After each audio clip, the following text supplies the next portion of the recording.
Muy bien, pues, buenas tardes a todos. Muchas gracias por estar. Nosotros somos el Corporativo Crecer, somos un corporativo encargado de capacitar para el área laboral, pero también nos dedicamos a hacer estas vinculaciones para poder llegar a la gente y poder apoyar a los demás en todas las actividades que de repente surgen. A veces tenemos situaciones que son meramente emocionales, pero nuestro cuerpo lo traduce, nuestro cuerpo va generando la manera de hablar, de expresar lo que está pasando dentro de él, ¿no? Bueno, mi nombre es Elena Velázquez García, les doy la bienvenida a esta charla. Agradezco la presencia de la nutrióloga Aurora Bendaño, quien es el día de hoy la que nos va a compartir el tema específico que debe de comer una persona con hipertensión o diabetes. Así que, pues bueno, bienvenidos, bienvenidas, y vamos a darle inicio, por favor. Quiero pedirle a la nutrióloga Aurora si se puede presentar. Abre tu micro, porfa, nutrióloga. Su micro, porfa, nutrióloga. Ok, ahí está. Perfecto, ya la escucho. Gracias. Hola, ¿qué tal? Buenas tardes a todos. Mi nombre es Aurora Bendaño, soy nutrióloga y bueno, platicándoles un poquito del trabajo que hacemos, apoyando aquí a todos aquellos pacientes que por alguna razón pues no pueden asistir a un nutriólogo. El día de hoy vamos a hablar sobre diabetes e hipertensión y bueno, yo me encuentro atendiendo en Clínica Diabenme en consultorio de nutriología Bendaño y también atiendo en la costa. Muy bien, muchas gracias. Quiero, primero que nada, bueno, hablamos de hipertensión, hablamos de diabetes. Primero que nada, a mí me gustaría que nos compartiera un poquito sobre qué es la hipertensión. Vamos a iniciar con hipertensión, posteriormente avanzaremos con diabetes, pero primero que nada nos gustaría saber qué es la hipertensión. Bueno, algunos tenemos idea que es la presión alta. Hemos escuchado mucho, me toman la presión, salgo elevado. Tenemos que hablar también de qué es lo que lo causa, cómo llevar la alimentación. En este caso, para decir qué es hipertensión, tenemos que saber qué es la presión, qué es la fuerza que ejerce la sangre en los vasos sanguíneos. El corazón bombea sangre. Esa sangre que es bombeada por el corazón es la fuerza que ejerce sobre la misma sangre, pero sobre los vasos que tenemos en el cuerpo, ¿no? Ya vemos las venas, las arterias. Entonces, cuando esta fuerza es muy alta, la presión se eleva. Y hablamos de una hipertensión cuando los números nos arrojan mayor de 120 120 sobre 80 miligramos sobre decilitro. Perdón, 120 sobre 80. Cuando ya de alguna manera tenemos este número alto, pues los médicos nos mandan a realizar un chequeo, nos mandan o nos envían con referencia con médicos especialistas para tomar o iniciar tratamiento, tanto llamémosle del área médica como de la parte nutricional. Ok, una pregunta, nutrióloga, ¿la hipertensión se quita? No, la hipertensión no se quita, sí se controla. Muchas veces la presión alta está dada puede ser el estrés, factores de estrés, alguna enfermedad con daño al riñón, también complicaciones por diabetes, complicaciones por el sobrepeso, la obesidad. No se quita, se controla. Y bueno, depende mucho de los hábitos de alimentación y los estilos de vida. Ok, entonces entendemos, esta parte de la hipertensión tiene un origen, bueno, como sabemos, de parte del área de la psicología, sabemos que tiene un origen emocional, que bueno, parte del estrés, pero esta parte emocional entonces se convierte en una situación fisiológica. Es decir, ya no nada más queda en mi mente y en mis emociones, sino que ya mi cuerpo ya lo resiente. Una vez que yo empiece en hipertensión, entonces entiendo, ya no puedo quitarme la hipertensión, sino tengo que aprender a controlarla de ahí en adelante. Se tiene que controlar, va a depender del origen, ¿no?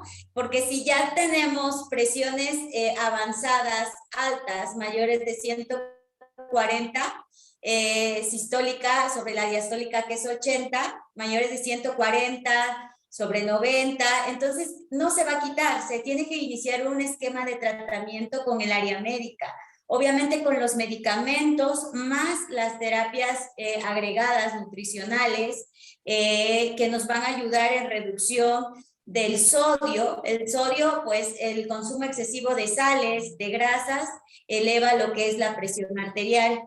Entonces, en este caso, si de alguna manera no hacemos como caso a las indicaciones por parte del área médica y tanto nutricional, esto no se va a quitar, al contrario, si no se modifican estos ciertos hábitos de alimentación, estilo de vida, lo que mencionabas tu control de estrés, lo que podemos llegar como punto final es un evento cerebrovascular, un EBC. Entonces, no se quita, se controla, depende de las cifras, por eso es muy importante ir al chequeo constante, porque muchas veces los pacientes no se dan cuenta o las personas no se dan cuenta que lo tienen.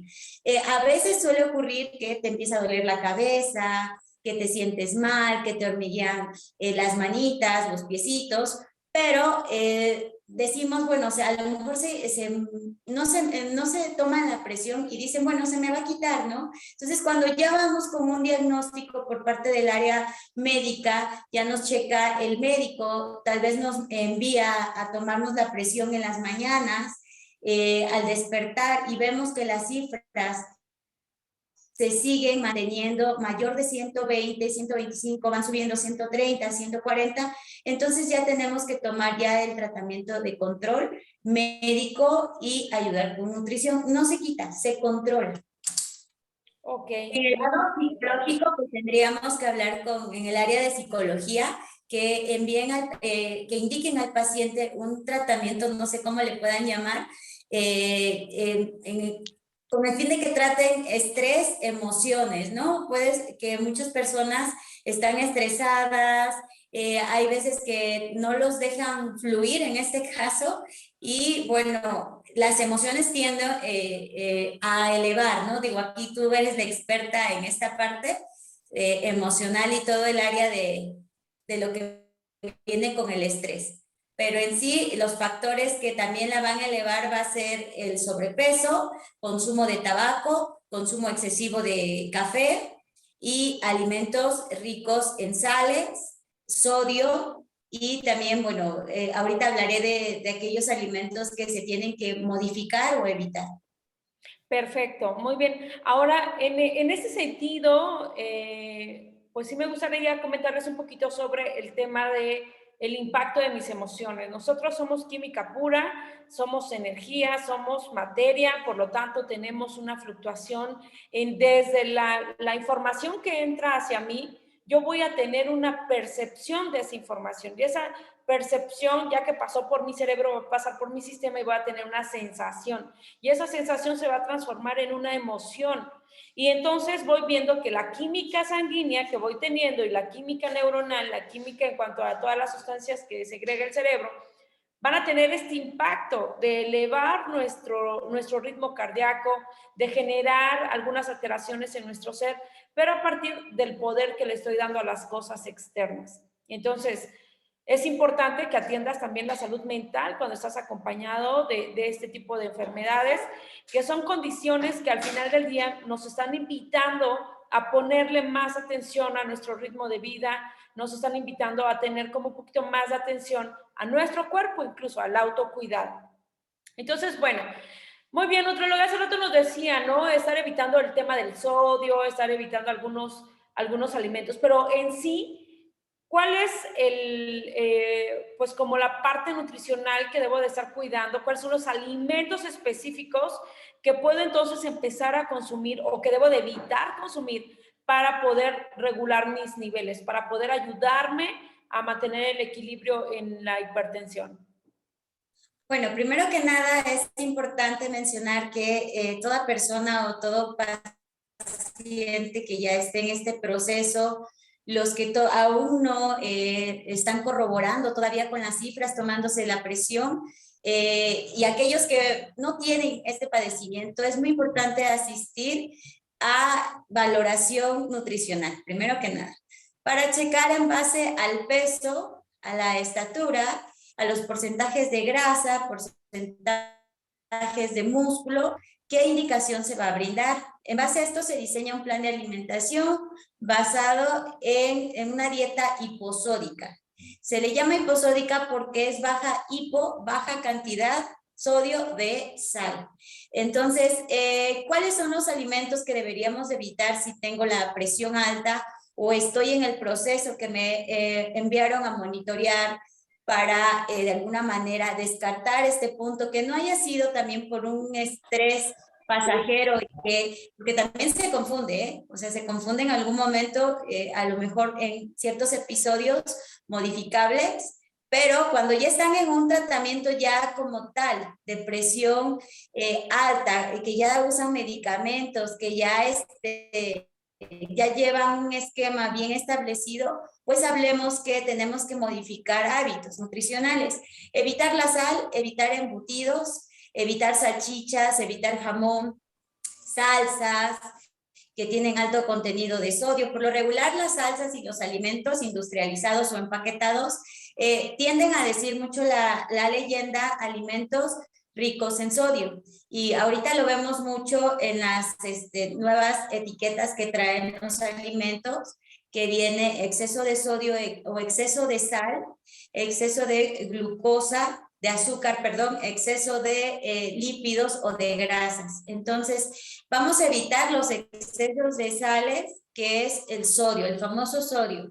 No empaquetados, no embutidos, porque por lo regular son los que traen mayor cantidad de sales. También para conserva, todas las cosas que vienen en conserva, los alimentos, llamémosle a lo mejor algunas verduras en conserva, algunas frutas que vienen enlatadas, mermeladas inclusive, pues son ricos en sales o en sodios. Los refrescos, que están muy dados a tener alto contenido de sodio, también aquellos alimentos como las papas, las sabritas, inclusive algunos alimentos entre comillas, que vienen más naturales en forma de preparar, pero que les ponen sal, ¿no?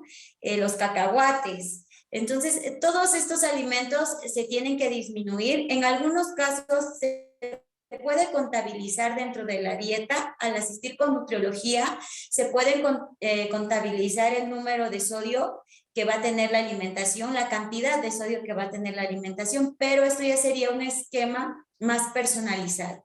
Entonces, evitar todos los embutidos, empaquetados, todos los alimentos industrializados. Ok, muy bien. Entonces, si evito todo eso, ¿qué sí puedo comer? Porque prácticamente pues, se quita todo de la dieta, ¿no? ¿Qué sí puedo empezar a comer o tener como empezar a enriquecer mi platito? Ok, pues de entrada como indicación general, podemos consumir todas las frutas. Yo les indico siempre tanto, y esto lo van a escuchar también ahorita en las indicaciones de diabetes, no sobrepasar, si hablamos de la alimentación en general, no sobrepasar mayor de 3 frutas. Hay algunas personas que ya tienen hipertensión y que es combinada con una diabetes mellitus tipo 2. Entonces, tanto se controla el consumo también de azúcar, pero de 2 a 3 frutas al día, no sobrepasar. No tiene que ver nada con la sal, pero sería como la indicación en general, si nada más tienes presión alta. Ahora, en cuanto a verduras, procurar que las verduras no se les agregue sal, ni se les agregue a lo mejor por ahí algún adherente como una salsa, salsas Maggi, aderezos, mayonesas. Tratar de hacerlo lo más naturalmente, con hojas aromatizantes, como es la albahaca, como es la hoja santa, como es también la parte de las hojitas de romeo, todo eso lo podemos utilizar con el mínimo de cantidad de sal. Ahora, también los alimentos de origen animal, las carnes, pollo, pescado. El pescado, bueno, sí se puede consumir. Sabemos que tiene una cantidad de omegas. El omega 3 es un antiinflamatorio natural. Entonces, cualquier proceso de enfermedad que tengamos, estamos digámosle, estresados. El cuerpo metabólicamente está estresado, es como si nos dieran un golpe y se nos inflama la parte del cuerpo, entonces el cuerpo está agredido, está estresado. Entonces, metabólicamente también necesita desinflamar. Y bueno, el omega 3 se encuentra en pescados y en productos marinos, pero también bueno, va a salir el punto de que sí se encuentra en este tipo de alimentos, pero tienen sal, ¿no? Entonces, utilizar técnicas a lo mejor de quitar el exceso de sal, utilizar técnicas a lo mejor de cómo lo voy a cocinar, con hojas aromáticas, verduras, caldos desgrasados con poquita sal, las carnes, hablemos del atún, si tienes la posibilidad de comprar atún, llamémosle que no esté procesado, que no esté enlatado, está perfecto, porque pues hablamos que los enlatados también tienen sodio, ¿no? Tienen sal, entonces también ese es un punto. Ahora, por otro lado, si hablamos del grupo cereal, grupo pan, tortilla, arroz, avena, pues creo que este grupo es el que más podemos utilizar, pero también controlar. Porque no todos, pero sí en ocasiones me ha tocado ver que la mayoría de pacientes que presentan presiones altas vienen con sobrepeso u obesidad. Y recuerden que el grupo cereal en un consumo excesivo eleva el peso. Llamémosle del pan, la tortilla, el arroz. Entonces, ¿qué estamos cuidando? Bueno, la presión, pero también el peso, si tienes este detalle de sobrepeso o obesidad. Podemos hablar que la tortilla, pues sí la pueden consumir en cantidades adecuadas, no sobrepasar el consumo en general. Hablemos de una dieta de 1500 calorías, no mayor de 5 a 6 raciones entre pan, tortilla, avena, arroz o pastas. Raciones pequeñas, no grandes, y sin agregar sal. Ahora, ahorita va a venir otra parte en la que vamos a decir, bueno, entonces, como decías tú, ¿qué voy a comer? ¿No? Porque la mayoría de alimentos tienen sal. Entonces, habría que checar en qué clasificación está de presión alta, ¿no? Tampoco, y ver el monitoreo con el médico. Si está controlado con el medicamento, por supuesto que vas a poder agregar un mínimo de sal, porque ya tienes un control con medicamento. Pero si de plano eres un paciente o una persona que ya te dieron un diagnóstico de presión alta y hiciste caso omiso, no fuiste con el médico a que te brinde un esquema de tratamiento, no haces ejercicio para ayudar a tu cuerpo, tal vez no asististe a una consulta de psicología para pues tomar este punto de la mejor manera, no asistes a nutrición, pues no esperes que te demos como la libertad de comer alimentos con mucha sal. Entonces, ahí yo creo que tendríamos que checar primero su esquema de medicamento para saber qué tanta de libertad le voy a permitir de comer sal. Pacientes que están controlados sí podemos abrirnos un poquito más, pero si es un paciente que no obedece, no hace caso omiso de las indicaciones, pues no podríamos, ¿no? Tendríamos que checar primero esos parámetros. Y aquí nos encontramos con otro tema, ¿no? Porque resulta que a veces no aceptamos el diagnóstico y entonces negamos y nos negamos nosotros mismos a poder pensar, creer o aceptar que tengo una enfermedad. O peor aún, en algún momento tengo sé que tengo hipertensión y tomé mi medicamento y me estabilicé y dejo de tomar mi medicamento porque ya me estabilicé. Y hasta que vuelva a tener otro cuadro u otra crisis, vuelvo a tomar mi medicamento, ¿no? Se le conoce como enfermedad silenciosa, doctora, pero ¿qué tanto esto puede llegar a ser como importante en una persona con un diagnóstico como este. Muchos lo ven así como que, híjole, es el acabose de mi vida y ya no voy a poder seguir viviendo normal, mi vida ha cambiado, y lo ven como algo crítico, como una crisis, ¿no? Y entonces desde ahí empieza el rechazo, desde la manera en cómo asumimos el diagnóstico. Entonces, cuando pasa esto, ¿qué es lo que se sugiere? O sea, porque va a pasar que llegan pacientes que estuvieron estables un tiempo cuando se estuvieron medicando, pero una vez que ya tienen una condición específica, dejan de medicarse, dejan de atenderse y otra vez recaen. Cuando pasa esto, ¿el recaer es más intenso o qué es lo que tiende a pasar en los pacientes? Bueno, primero que nada hay que aceptar la adherencia al tratamiento. Llamémosle nutricional, médico o psicológico. Tenemos que hacer una empatía. Aquí entra mucho el lado del profesional. La empatía del profesional al dar la noticia, al explicar cuáles fueron las causas, por qué está así el paciente, qué es lo que sigue, qué paso sigue. Tiene mucho explicar a los pacientes, primero, cuál es el primer paso, ¿no? Si no asistes a tu primer tratamiento, tomas tus primeros medicamentos, te checas tu presión en ayunas, que estés totalmente tranquilo, sin haber tomado café, Coca-Cola, alimentos que te la elevan también por alguna razón, sin tener preocupaciones en ese momento. Pues primero hay que seguir como esa pauta, ¿no? Posteriormente, checar que vamos de la alimentación, de la adherencia para poder lograr esta incorporación del paciente al tratamiento como tal.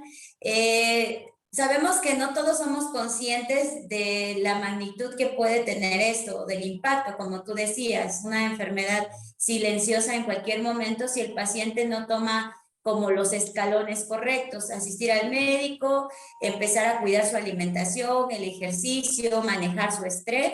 Sí puede haber un evento cerebrovascular y bueno, puede llegar hasta un descenso. Pero para esto yo creo que la primera pauta sería la adherencia al tratamiento, llamémosle nutricional, médico o psicológico, que esté acoplado a que acepte, ¿no? Que hay un padecimiento que tiene control si toman sus medicamentos, tiene control si hacen un cambio en ejercicio al estilo de vida, que tiene control si realizan la dieta.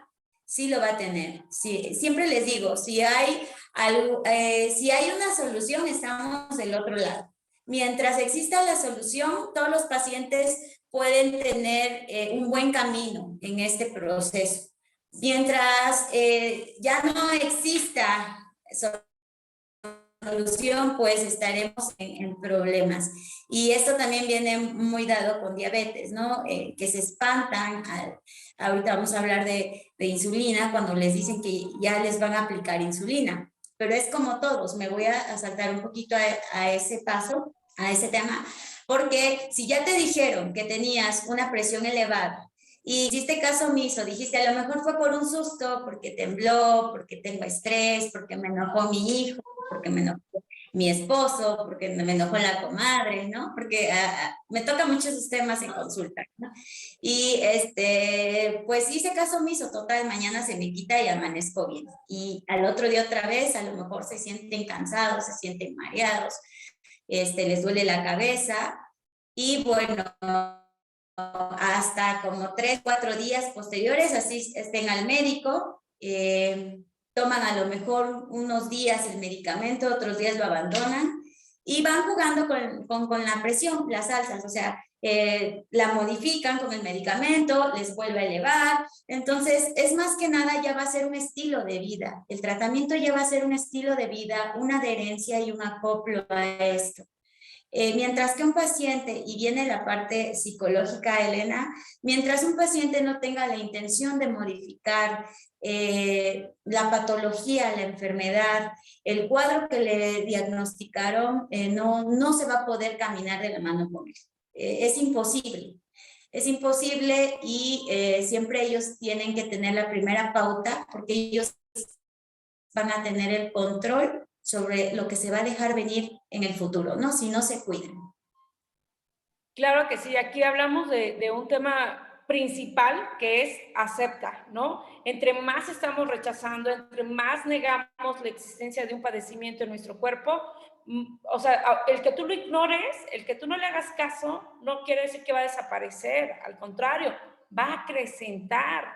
Y es entonces donde debemos de hacernos conscientes de que esta situación tengo dos opciones de verla. La puedo ver como algo catastrófico, como lo peor que me puede haber pasado en la vida y casi a partir del diagnóstico me muero, o puedo verlo como una invitación que la vida me está haciendo para que yo pueda poner atención a mi cuerpo, a lo mejor para que aprenda a hablar, a decir lo que me está pasando. Porque, te repito, el cuerpo es sabio y muchas de las enfermedades que tenemos es porque no nos atrevemos a darle liberación. Por eso es importante que te apoyes de un equipo multidisciplinario, es decir, el área psicológica, el área médica y el área nutricional. ¿Para qué? Para que desde las tres vertientes puedas salir adelante y sobre todo tengas una calidad de vida mucho más rica y mucho más padre y larga, ¿no? Duradera. Entonces, como decía la nutrióloga, hay solución y eso es en la parte que debes de centrarte. Me ha llegado pacientes con una situación de, es que me voy a morir porque me dieron este diagnóstico y pienso que ya mi vida ya no sirve, pienso que ya me voy a enfermar por cualquier cosa. Entonces le doy tanto poder al diagnóstico que a veces hasta me aparecen enfermedades adheribles que ni existen, pues, ¿no? O que ni pensábamos que las íbamos a tener. Entonces, en la medida en que nosotros nos hagamos conscientes, vamos a poder estar avanzando y sobre todo, pues ayudémonos de especialistas, ¿no? Muy bien, ahora sí vamos a pasar al tema de la diabetes, porque es muy importante. Primero que nada, me gustaría saber, por ahí a los que nos están escuchando, por favor, los que están aquí acompañándonos en la reunión, pueden ir escribiendo en el chat, pueden ir escribiendo algunas preguntas, o si tienen alguna pregunta sobre diabetes, coméntenos, sobre hipertensión, perdón, pueden comentarnos para que las vayamos desahogando, vayamos sacando todas las dudas. Pero bueno, en lo que van escribiendo sus preguntas y le vamos dando paso, quiero hablar específicamente de la diabetes. La diabetes, igual, hemos tenido pacientes donde el paciente al saber que tiene diabetes, ya lo primero que viene a su cabeza es, me voy a tener que inyectar toda la vida, ya no voy a poder salir adelante, mi vida se va a acabar y casi empiezan a hacer el testamento, ¿no? Entonces, ¿cómo es que afrontamos las enfermedades? Y me gustaría, doctora, si por favor me comenta, primero que nada, ¿qué es la diabetes? La diabetes es un exceso de azúcar, o llamémosle en el área médica glucosa alta en la sangre. Viene siendo un padecimiento metabólico, ya sea por un consumo excesivo de azúcares, que es uno de los factores principales que estamos viendo ahorita es tendencia, ¿no? A un consumo aumentado de azúcares. Por otra parte, pues viene la parte de sobrepeso u obesidad, que también es un factor predisponente. Por otra parte, pues se estima que pacientes que tienen algún familiar con un diagnóstico de diabetes está dado a presentar, ¿no? De primera línea los demás familiares, más si no se cuidan, no consumen alimentos adecuados, que sean bajos en carbohidratos, no hacen ejercicio, todos estos puntos se van sumando. Y bueno, es el consumo, el exceso de azúcar en la sangre. Tiene solución, esta parte me gusta mucho tocarla porque la diabetes no se quita, esta se controla.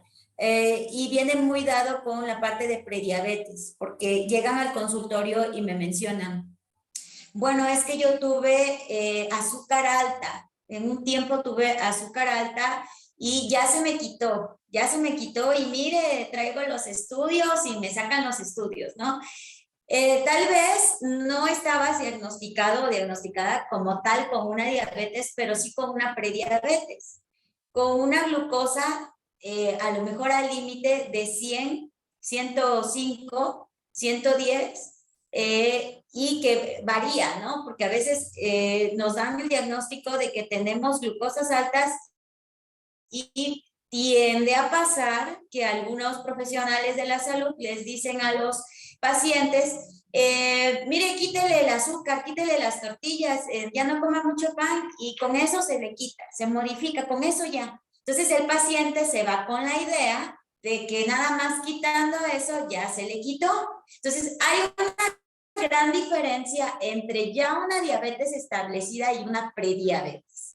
Entonces, ¿qué pasa con este tipo de pacientes? Como les dice el profesional de la salud, que ya quitándoles el exceso aumentado de tortillas, de pan, de cosas que alzan la glucosa o elevan el azúcar en la sangre, ellos se van a sus casas y comen 2, 3 semanas bien, se les modifica el perfil de glucosa y tal vez toman un laboratorial y ya vienen otra vez en una glucosa de 90, de 89, 95, y dicen 90, y me mencionan, es que ya no tengo diabetes, se me quitó.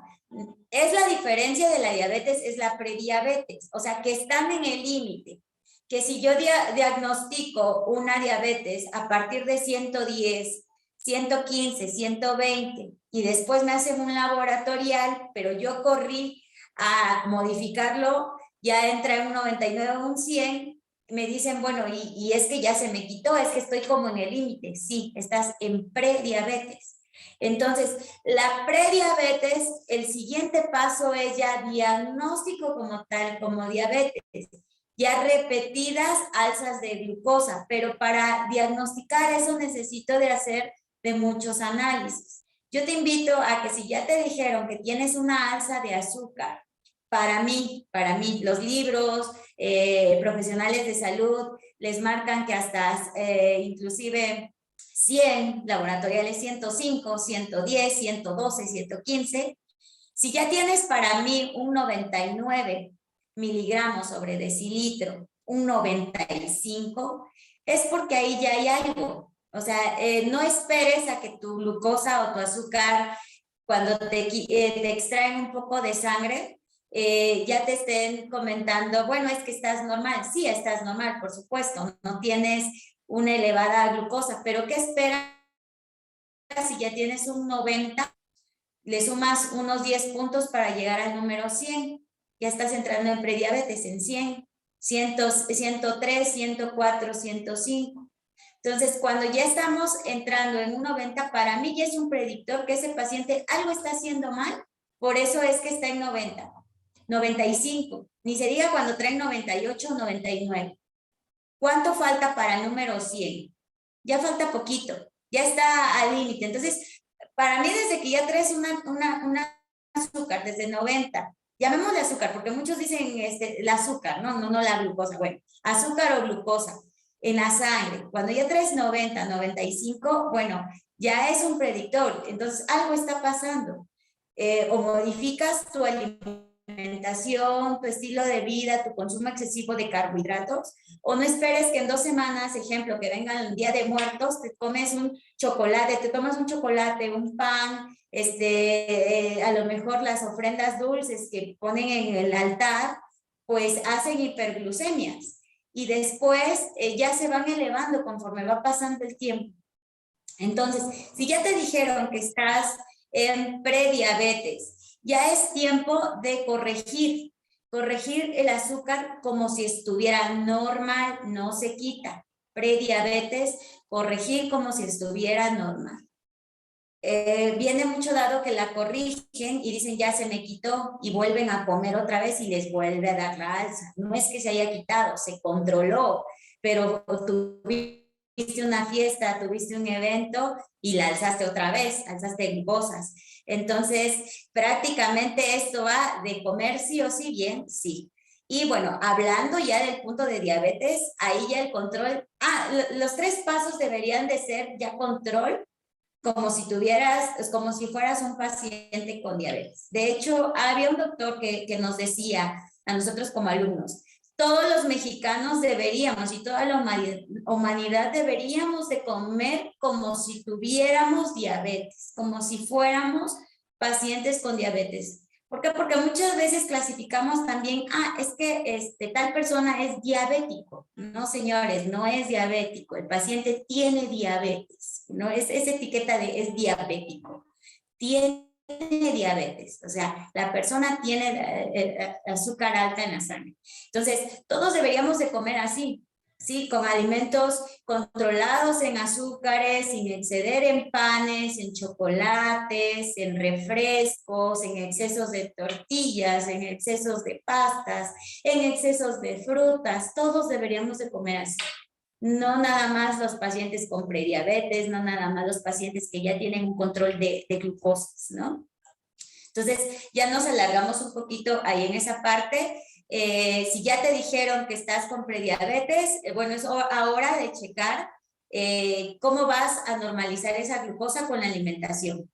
Si ya eres un paciente con diabetes, bueno, vamos a checar qué alimentos te van a ayudar a controlar tu glucosa o inclusive a disminuir la glucosa. No hay alimentos mágicos, pero sí aquellos alimentos funcionales que bajan glucosas. Tal es el caso del nopal, que es un alimento hipoglucemiante que ayuda a disminuir el exceso de azúcar en la sangre. Ok, sí, justo esa era la pregunta, ¿no? ¿Cuáles son los alimentos que entonces nos van a ayudar?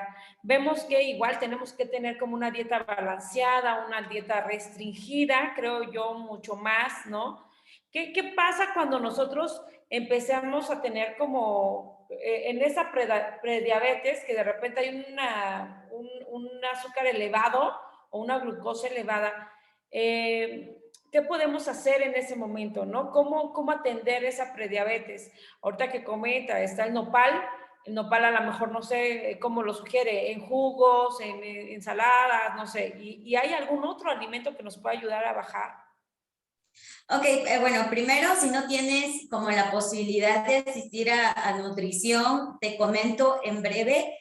Son indicaciones generales, no son indicaciones personalizadas, porque luego me toca ver, es que la nutrióloga dijo, no, si ya quieres un plan personalizado de acuerdo a tu peso, a tu talla, ven al consultorio y con mucho gusto se diseña una dieta tal cual. Pero para ayudarte o orientarte, yo te diría, y va a depender el peso también, ¿no? Porque a algunos les va a dar más hambre, a otros no, pero bueno, ahí te va el tip. Como máximo al día 3 frutas, no más. Acuérdense que también los niveles de azúcar suben por un consumo excesivo de frutas. Entonces, si yo te digo 3 frutas al día, puede ser una manzana en la mañana, a mediodía, perdón, como a las 11, 12 como colación, otra media pera, que es una fruta de colación a media tarde, son 2 frutas, y vamos por la tercera que la puedes agregar en un jugo verde como desayuno. Y ahorita te voy a tocar un tema muy importante de los jugos verdes en comparativa con un jugo normal, porque también ese ha sido un tema muy sonado en el área de nutrición, sobre todo con algunos compañeros, me atrevo a decir, que a veces ven el jugo y lo primero dicen, no, eso no sirve, esa nutrióloga está mal. No, así no es. No, es que si tú te sabes las porciones y combinas un alimento hipoglucemiante, vas a hacer una baja de glucosa, no le vas a dejar los 180 mililitros de jugo de zumo directamente, porque sí te va a elevar la glucosa. Entonces, el tip es 3 frutas al día, no más. Puede ser una manzana, media pera y 18 fresas. Son 3 frutas. Otro ejemplo de 3 frutas, 18 uvas, 160 gramos de sandía y una manzana. La pregunta si es, oye, nutrióloga, ¿pero qué no? ¿Esas frutas tienen mayor cantidad de glucosa? No. Las frutas que tienen menor cantidad de glucosa, toma nota, es la manzana, la pera, la uva, la fresa. Me atrevo a decir que la sandía, si se mete en una porción de 160 gramos, está controlada. Y las demás frutas se pueden agregar, llámale el plátano, el mango, el melón, sí se pueden agregar, porque algunos profesionales de la salud la quitan, inclusive nutriólogos. No es porque no sea bueno, sino que muchas veces sabemos que el paladar es de tendencia dulce. Entonces tú le dices al paciente, solamente son 140 gramos o 120, el paciente muchas veces dice, ay no, hombre, tú ponle otro pedazo, ¿no? Échale ahí, la ración de plátano es medio plátano, no es un plátano entero. Entonces, ¿qué hace el paciente? Tú como nutriólogo a lo mejor dices, bueno, a ver, paciente, cómete el medio plátano. Y a lo mejor lo escucha otro nutriólogo, otro doctor, no, eso está mal. ¿Cómo le va a dar plátano si el plátano le va a la glucosa? Quiero decirles a mis queridos compañeros que por eso hay una tabla que se llama Sistema Mexicano de Alimentos Equivalentes, donde todos los profesionales e inclusive yo creo que todos los seres humanos deberíamos de entrar al Google y buscarla y ver cuánto te aporta cada fruta. Llamemos en paciente con diabetes. Entonces, si no tienes esta disponibilidad, yo vi todavía el SMAE, uno antiguo, antes de la edición actual, que está en Google. Tú le pones Sistema Mexicano de Alimentos Equivalentes PDF y te sale. Y ahí puedes ver las porciones. Puedo dar 3 porciones de fruta, pero que no sean las que me dijiste que tienen cantidades de azúcar, que no sean la manzana, la pera, el plátano y la uva. Sí puedo, pero si tu paciente es obediente, si te va a respetar el medio plátano, si te va a respetar 120 gramos de papaya, si te va a respetar 140 gramos de melón, si te va a respetar 2 duraznos pequeños, chiquititos. Entonces,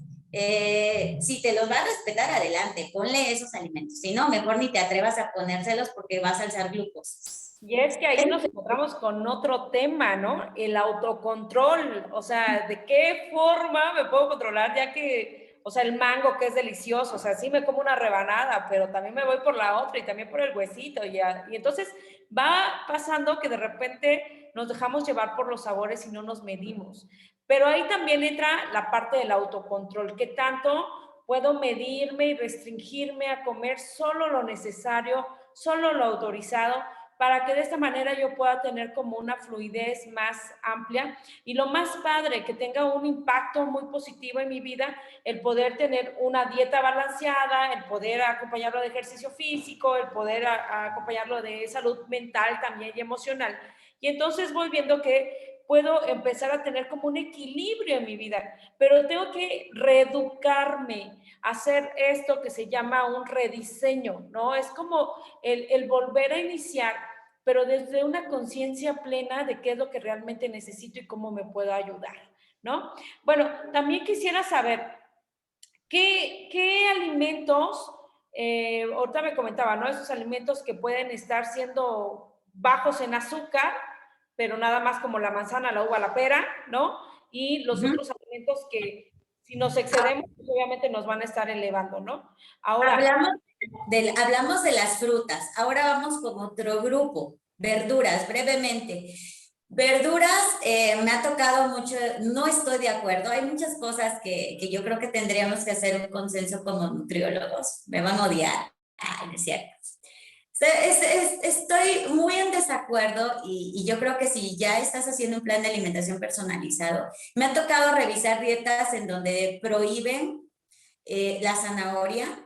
Es válido, sí, quitar la zanahoria, pero si tú estás observando que tu paciente te está comiendo 1 kilo de zanahoria en almuerzo, 1 kilo en comida, 1 kilo en cena y todo el día se la pasa comiendo zanahoria, o sea, y hervida, entonces, vaya, o sea, yo la quitaría, pero quitar zanahoria o sanatizarla de que te va a elevar una glucosa, por Dios, o sea, no podría ser al menos que coma más de la ración, que son 55 gramos, una ración muy pequeña, que son 2 zanahorias pequeñas, y aparte, bueno, si le quieres dar las indicaciones al paciente que no sean hervidas, ¿no? Bueno, vamos, si le tienes mucho miedo, ¿no? Pero consumo en general, todas las hojas verdes las pueden consumir, tienen fibra, y obviamente la fibra disminuye un poquito las alzas de glucosa. Todas las hojas verdes, ejotes, espinacas, acelgas, un poquito por ahí de brócoli, Y bueno, zanahoria, pues te digo, yo no te la quitaría más que observar que no estés comiendo en exceso y pues que sea cruda, ¿no? En ensaladas. Betabel, ahí sí, también yo creo que ahí es un punto que lo hacen algunos de mis compañeros, no por el hecho que sea malo, sino que volvemos a lo que decía la psicóloga, no tienes autocontrol sobre la porción. No te vas a servir a lo mejor 30 o 40 gramos, vas a agarrar y te vas a servir un plato, si eres muy fan de esta parte del betabel, ¿no? Y otro punto muy importante es el de la papa. Ojo, la papa no es una verdura, la papa es un carbohidrato, viene considerado dentro del grupo cereal. Entonces, no es que te la quitemos, igual me toca ver dietas que las quitan, no es que te la quitemos. Si entra dentro de un control y conteo de carbohidratos, yo la puedo dejar sin ningún problema. Pero si es un paciente que no tiene autocontrol sobre raciones y no sabe nada de raciones, por supuesto que te la voy a quitar. Una ración, pues una papa chiquita, porque luego me dicen, oye, Nutri, estoy comiendo un montón de verdura. Y yo pregunto, ¿cuáles? Ah, no, pues fíjate que me desayuné un plato de papas encebolladas. Ah, ok, no, pues no es una verdura, es como si te estuvieras comiendo 3, 4 tortillas ya en un plato, puras tortillas. Entonces, en ese punto, la papa, ojo, no es una verdura y mejor quítala, ¿no? Si no vas con un nutriólogo, quítala. Ya hablamos grupo fruta, grupo verdura, vamos el grupo cereal, que es donde está la papa. Ese sí debes de tener control. Y si no tienes como un seguimiento con nutrición, yo te invito generalizado y también ver el medicamento que te están brindando si eres paciente con diabetes. ¿Por qué? Porque muchas veces por dietas generalizadas, a veces tienes insulina.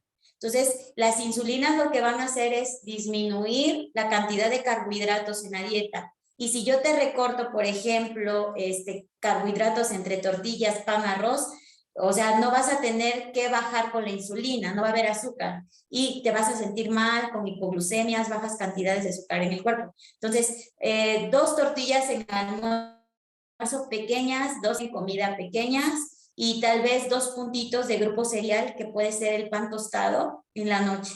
No sobrepasar más de 6 raciones entre tortillas, pan y pastas, raciones chiquitas, porque pastas es una ración, el arroz son 40 gramos la ración.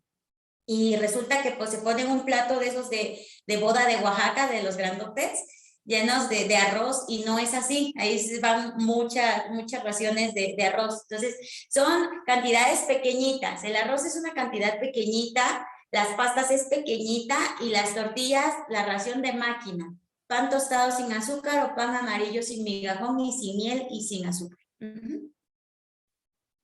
Ok, es bien importante esta parte porque muchas de las veces perdemos de vista las cantidades exactas que podemos estar viendo. Y me llama mucho la atención esta cuestión de la zanahoria y de la papa, porque pues es lo que al menos yo le meto constantemente a mi plato, ¿no? Pero bueno, ¿qué tanto entonces los excesos nos pueden llegar a afectar, aunque sea en fruta o aunque sea en verdura? Sí, bueno, no, en verdura no. En verdura, ok, termino grupo cereal, grupo proteína, paciente con diabetes lo puedes comer sin problema, siempre y cuando no tengas un daño ya renal por la misma diabetes o la glucosa elevada.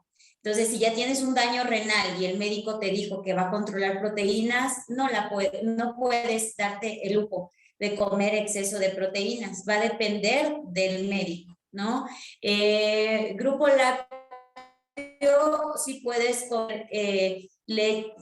comer quesos descremados, queso panela, lácteos descremados, sin exceso de azúcar, y también aceites y grasas naturales, nueces y aguacates sin ningún problema. Te mencionaba lo del omega, también adherido a esto. Puedes agregar ya sea omega 3 tanto en los pescados como en aceites, o bien utilizar un suplemento, que es un antioxidante muy bueno en pacientes con diabetes. En general, es bueno, es malo, las verduras, todo, ningún alimento es malo, no hay que satanizarlo. Solamente hay que saber las raciones que vamos a consumir. Si no las sabemos, pues limitarnos, ¿no? Y entre las frutas, ¿qué alimentos puedo? Me decías, ¿no, Elena? ¿Es bueno o no la verdura, la zanahoria? ¿O cómo recae tu pregunta ahí? Sí, te comentaba que si los excesos, por ejemplo, no sé, en tu casa cuando gustes, usualmente lo que comemos de snack son deditos de zanahoria, ¿no? Con sal de chile. Entonces, Ok. comer tanta zanahoria o tanta papa es Bueno, malo. las verduras no te van a, paciente con diabetes, las verduras no va a tener problema. En pacientes con diabetes no hay problema con las verduras. Al menos que ya tenga un problema renal y que hayan salido sus estudios altos en potasio o en fósforo y que los niveles estén altos, entonces ahí el nutriólogo va a tener que excluir aquellas verduras que sean altas y en fósforo y alimentos ricos en potasio. Es que hay una combinación, no tienes idea del mundo de la diabetes. Por eso yo les digo, si la primera pauta es que ya observaste una glucosa alta, ya te dijeron que tienes prediabetes, ¿cuál es la solución a esta enfermedad? No se quita, no se va a desaparecer, va a estar ahí pero controlada.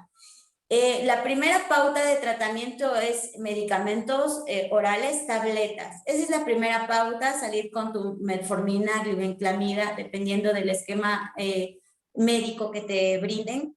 No hiciste caso que con tus pastillas, llamémosle así, con tus tabletitas, no hiciste caso a la dieta, porque la dieta y el medicamento es el primer tratamiento. De ahí, ¿cuál es el segundo tratamiento? La insulina. Oye, Nutri, y de ahí ya no existe la diálisis. Entonces, yo por mi parte hay que explicarle a los pacientes, mira, desde el primer momento en que tienes una alza de glucosa, llámele paciente con prediabetes o llámale paciente con una alza de glucosa o que se controló, siempre le dice, ¿sabes qué? Es tu ventana de oportunidad. Mira, te voy a contar, el primera pauta es el medicamento con la dieta.